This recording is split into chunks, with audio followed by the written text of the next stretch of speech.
एक बात बताऊं भैया, माताओं से कह रहा हूं, सबके घर में जो भोजन बनता है उसमें जो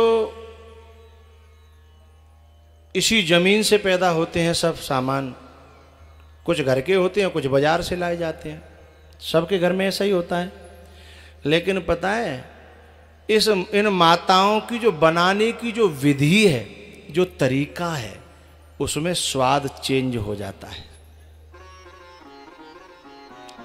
कोई कोई तो इतना उसी सामान में से इतना स्वादिष्ट भोजन बनाती है कि भोजन पाने वाला कहे वाह,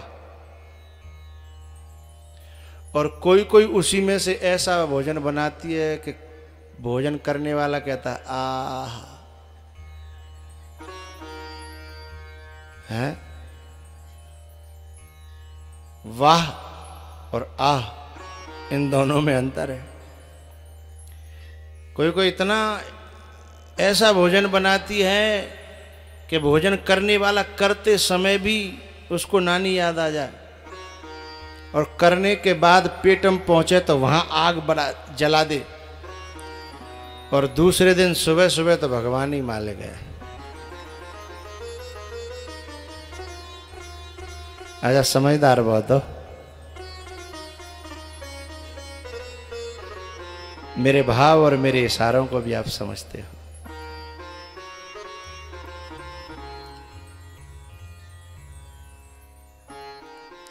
पता है भोजन में जो स्वाद होता है ना, वो बनाने वाली के भाव पर निर्भर होता है।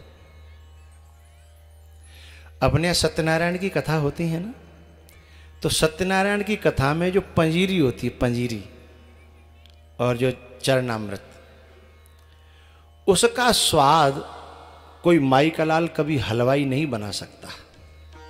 बड़ा से बड़ा हलवाई हो, उस स्वाद को कभी ला ही नहीं पाया।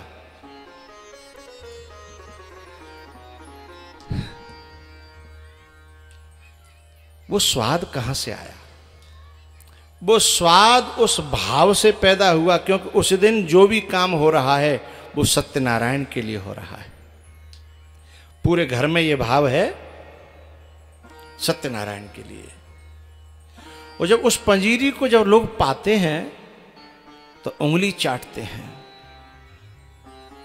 और जिस दौना में या किसी कागज में जब लेते हैं तो कागज को भी जो फाड़ के खा जाएंगेगा।